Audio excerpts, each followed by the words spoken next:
কিছু রোমাঞ্চকর গল্প ঘটনা নিয়ে আমাদের এই বিশেষ নিবেদন। আপনারা শুনছেন বিটি রেডিও স্টেশন 0.0।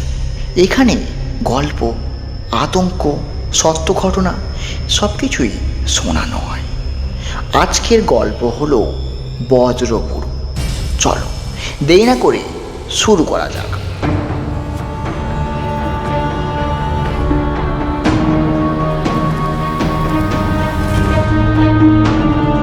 শঙ্কর চৌধুরী আধখানা হাতে রুটি ছিঁড়ে ডালে চুবিয়ে মুখে পুরে একবার পাশে বসার লোকটির দিকে চেয়ে নিলেন। তারপর চিবোতে চিবোতে বললেন, আর তোকে একটা কথা বলবো করে এদিক বলা হয়নি। আমাদের ডাইনে একটা বাড়ির পরে একটা দোতলা বাড়িতে একটা বুড়ো থাকতে দেখেছিস? হ্যাঁ হ্যাঁ বলল সব। রোজ স্কুল থেকে ফেরার পথে তাকে তো দেখি। একতলার বারান্দায় একটা বেতে চেয়ারে বসে থাকেন, আমার দিকে চেয়ে যেন কেমন করে একটা হাসেন। কি হাসিটা কি বেশ খোশ মেজাজের হাসি? সবু একটু ভেবে বলল, একটু দুষ্টু হতেও পারে। ওই বুড়ো সম্বন্ধে এখানে এসে অবধি অনেক কথা আমি শুনেছি, বললেন শঙ্করবাবু। উনি নাকি তন্ত্র জানেন, টুকটাক করে যাদের পছন্দ নয় তাদেরও অনিষ্ট করতে পারে। মোট কথা উনি ডাকলেও ওর কাছে যাস না। সবুর ভালো নাম সুবীর, বয়স 12। 3 মাস হলো সুবীরেরা কলকাতা থেকে শহরে এসেছে। এখানকার এই কলেজে শঙ্কর চৌধুরী ইংরেজির প্রফেসরের চাকরি করছেন। সুবীর কলকাতায় স্কুল ছেড়ে এখানে সেন্ট টমাসে ভর্তি হয়েছেন। সবাই বলে এই জায়গাটা বেশ স্বাস্থ্যকর। শীতকালে যে বেশ শীত পড়ে সেটাই নভেম্বরের গোড়াতেই সকাল সন্ধ্যায় টেরও পাওয়া যাচ্ছে। সুবীরের মার জায়গাটা বেশ পছন্দ। বললেন, এখানকার বাতাসই আলাদা, প্রাণ ভরে নিঃশ্বাসটা নেওয়া যায়। এই কমাসে স্কুলে সুবীরের 2-1 জন বন্ধুও হয়েছে। তার মধ্যে দিব্যেন্দুকে ওর সবচেয়ে ভালো লাগে। সবুদেবু ক্লাসে পাশাপাশি বসে। দুজনেই পড়াশোনায় খুব ভালো, খেলাধুলায় দুজনেই খুব উৎসাহ। দিবু একদিন কথায় সুবীরকে বলল, ব্রজবুড়ো তো তোদের একটা বাড়ির পরেই থাকে। ব্রজবুড়ো? সুবীর অবাক হয়ে জিজ্ঞাসা করলো, সে আবার কে রে? দেখিসনি? মাথায় টাক, ফর্সা রং, দাড়ি গোপ কামানো, গলা বন্ধ কোট আর ধুতি পরে বারান্দায় বসে থাকে। সুবীর বলল, ওকে বুঝি লোকে বজ্রবুড়ো বলে? ওকে তো রোজই দেখি রে। সাবধান, বলল দিব্যেন্দু। ওকে চটাসনি, ও হাসলে তুইও হাসিস। তা তো হাসি, তাহলে ঠিক আছে। ও যদি তোর উপরে খেপে যায় তাহলে ওর বাড়িতে বসেই সে মন্ত্র পড়ে তোর সর্বনাশ করে ছাড়বে। হ্যাঁ, তা ঠিক বলেছিস রে, বাবাও আমাকে সাবধান করে দিয়েছে, বলল সুবীর। একদিন পঞ্চাকে ডেকে একটা ঘুড়ি দিয়েছিল, কোথায় পেল ও কে জানে। খুব রহস্যজনক ব্যাপার কিন্তু এটা। ওর পুরো নাম কি রে?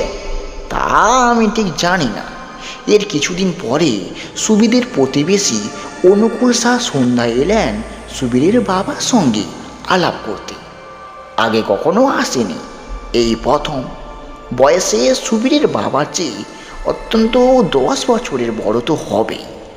বসবার করে সোফার এক পাশে বসলেন। কি ডিস্টার্ব করলাম না তো? না, বললেন শঙ্করবাবু। আমি ভাবছিলাম একদিন আপনার এখানে মারব। আপনি এলাহাবাদ ব্যাংকে আছেন না? হ্যাঁ, আমি সংসার করিনি, এখানে আমার বাড়িতেই আমি একা। কলকাতায় এক ভাই আছে, লোহা লক্করের ব্যবসা করে। অফিস থেকে ফিরে পাড়ায় কারোর না কারোর বাড়িতে গিয়ে গল্প সল্প করি, অবশ্য একজন বাদে। কে? বজ্রকিশোর বাড়ুজ্যে, নাম শুনেছেন? ও যাকে ওই বজ্রবুড়ো বলে, আমাদের বাড়ির একটা বাড়ির পরে তো থাকে। হ্যাঁ, কি বলেন? আগে হ্যাঁ, ভদ্রলোকের তো অনেক গোলমাল শুনছি। বুড়ো এখানে আসে 15 বছর আগে। আমি তখন আসিনি, কিন্তু বুড়ো দক্ষিণের লাগোয়া বাড়ির নরেশ মল্লিক ছিলেন। তিনি 30 বছর হলো এখানে আছেন। সদানন্দ রোডে গয়নার দোকানে তিনি আছেন।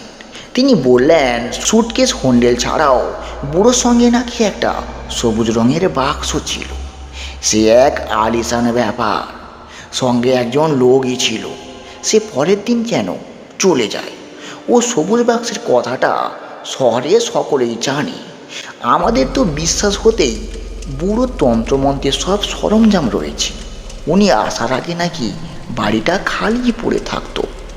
তা তন্ত্রের ব্যাপারটা কি সত্যি বলে মনে হয়? আমি ঠিক বলতে পারবো না, তবে নরেশবাবুর কাছে শুনেছি বুড়ো দোতলার ঘর থেকে মাঝরাত্রিরে নানা রকম সব শব্দ শুনছে। করতলের আওয়াজ, ডুগি পেটানোর আওয়াজ, বিড়বিড় করে সব বলে মন্ত্র, মাঝে মাঝে হাসির শব্দ। এই বিশ্বাস না করে আর উপায় নেই। কারণ বলছে যে বুড়োর উত্তর বাড়িতে যিনি থাকেন ভদ্রলোকের বোধহয় নাম জানেন। বাড়ির দরজায় কাঠের ফলকে দেখেছি এনকে মজুমদার। হ্যাঁ, নিশিকান্ত মজুমদার। উনিও অফিসে চাকরি করেন। উনিও মাঝরাত্রিরে এসব শোনেন। এমনি কি একদিন জানলার একটা বিভৎস মুখও দেখেন। মজুমদার মশাই সোজা গিয়ে বুড়োকে বলেন যে এইভাবে প্রতিবেশীদের শান্তিভঙ্গ করলে তিনি পুলিশে খবর দেবেন। এটা বিকেলবেলা। বুড়ো তখন বারান্দায় বসে। শাসনের ফল কি হলো? সেই তো বলছি, গোলমাল তো বন্ধই হলো না। মাঝখান থেকে নিশিকান্তবাবু ব্যারাম বাঁধিয়ে বসলেন। হাই ফিভার 106 ডিগ্রি অবধি উঠেছিল। ডাক্তার বলল ভাইরাস ইনফেকশন। 7 দিনের জ্বর ছাড়ল। নিশিকান্তবাবু দৃঢ় বিশ্বাস বুড়ো তুক করেছিলেন। নীলোৎপলবাবুর একটি ছেলে আছে, বছর বয়স 15 হবে, নাম রতন। আমাদের বাড়ির কাছেই কামরাগায় মোটাতে ওই থাকে। বুড়ো নাকি তার সঙ্গে ভাব করার জন্য খুবই ব্যগ্র। হাসি মুখে হাতছানি দিয়ে তাকে ডাকি। রতনুর ব্যাপারটা জানি, কিন্তু কোনো আমল ঠিক দেয় না। সুবীরকে তার বাবা বারণ করেছেন, কিন্তু দিব্যেন্দুকে কেউ বারণ করেনি। দিব্যেন্দুর বাবা এইসব তন্ত্রমন্ত্র টুকটাক বিশ্বাস করেন না। বললেন একটা নীরব বুড়োকে উদ্দেশ্য করে মিথ্যা গালমন্দ করা হচ্ছে। ওকে দেখলেই বোঝা যায় ওর মধ্যে কোনো গণ্ডগোল নেই। দিব্যেন্দু যদিও সবুকে বুড়ো সম্বন্ধে সাবধান করে দিয়েছিল, কিন্তু বাপের কাছ থেকে যে একটা বিপরা ভাব পেয়েছে সেটাই বা যাবে কোথায়। সে একদিন সবুকে বলল, আজ আমি তোর সঙ্গেই ফিরবো ভাবছি। তোর বাড়িতে যাওয়া হবে, আর বুড়ো কী করে তাও দেখা যাবে। সবু ভ্রুকুচকে বলল, কিন্তু তুই নিজেই তো সেদিন বললি বুড়োর কাছ থেকে দূরে থাকতে। তা বলেছিলাম, বলল দিবু, কিন্তু বাবা বললেন বুড়োর মধ্যে কোনো দোষ নেই, তাই একবার গিয়ে দেখি না কি হয়। বাড়ির ভিতরে ডাকলে কিন্তু যাবো না। ঠিক আছে, তাই হবে। স্কুল থেকে ফেরার পথে বজ্রবুড়োর বাড়ি দেখা যেতেই সবুর বুকের ভিতরটা ধুকপুকানি শুরু হয়ে গেল। কিন্তু সে যে ভয় পেয়েছে সেটা দিবুকে কিছুতেই জানতে দেওয়া চলে না। তাই সে মনে মনে সাহস নিয়ে এগিয়ে চলে দিবুর সঙ্গে। হ্যাঁ, কোনো সন্দেহ নেই, রোজকার মতো আজও বুড়ো বসে আছে বারান্দায়। সবুদেবু এগিয়ে আসতে ঠিক অন্য দিনের মতোই বজ্রবুড়ো হাসি মুখে তাদের দিকে চাইলেন। আর সবু বুড়োর হাসির মধ্যে সত্যি একটা শয়তানি ভাব লক্ষ্য করলো। কি হাসছেন কেন, কিছু বলবেন? দিবু বুড়োর সামনে থেমে পরিষ্কার গলায় জিজ্ঞাসা করলো। হ্যাঁ বলবো, বললেন বজ্রবুড়ো। তা আমি ডাকলে আসো না কেন? দিবু বলল, আমাকে তো কোনোদিন ডাকোনি, আর ডাকলেই বা যাবো কেন? ওরকম যার তার ডাকি আমি কিন্তু যাই না। সবু মনে মনে ভাবলো, বাপরে দিবুর কি সাহস। আবার দিবুই কথা বলল, আপনার সবুজ বাক্সে কি আছে বলতে পারেন? কেন বলবো? বুড়োর মাথা দুলিয়ে দুলিয়ে মুচকি হেসে বলল, আমার সঙ্গে আমার বাড়ির দোতলা গেলেই জানতে পারবে। বেশ, বাড়াবাড়ি হয়ে যাচ্ছে দেখে সবু এক নিঃশ্বাসে বলে দিল, আর একদিন যাবো ক্ষণ, আজ বাড়িতে কাজ আছে। দুজনে চলে এলো পিছন দিকে না তাকিয়ে। দিবু সবুর বাড়িতেই বিকেলে খাওয়া দাওয়া সারলো। খেতে খেতেই সবুর বাবা কলেজ থেকে এসে গেলেন। সবু কোনো কিছু না লুকিয়ে বজ্রগুলোর সঙ্গে যা হয়েছে পুরো ব্যাপারটা বাবাকে বলে দিল। শঙ্করবাবু কিছুক্ষণ গম্ভীর থেকে বললেন, একবার করেছো এ জিনিস আর কখনো করো না কিন্তু। দিব্যেন্দু, তোমাকেও বলছি, এসব ব্যাপারে সাহস দেখানো কোনো কাজের কথা নয়। বুড়োর মধ্যে অনেক গোলমাল, ওর প্রতিবেশীদের কথা তো বিশ্বাসই করা যায় না। কালই নিশিকান্তবাবু আমার বাড়ি এসেছিলেন। বজ্র ব্যানার্জির ঘর থেকে মাঝরাত্রে নাকি পিস্তলের আওয়াজ পেয়ে বুড়োর বাড়িতে গিয়ে দরজায় ধাক্কা দেন। কেউ কিন্তু দরজা খোলেননি। এর সপ্তাহখানেক পরে এক রবিবার সকালে সবুদের বাড়ির সামনে দরজায় টোকা পড়ল। সবুর বাবা খবরের কাগজ পড়ছিলেন। ছেলেকে বললেন, দেখ তো কে এলো।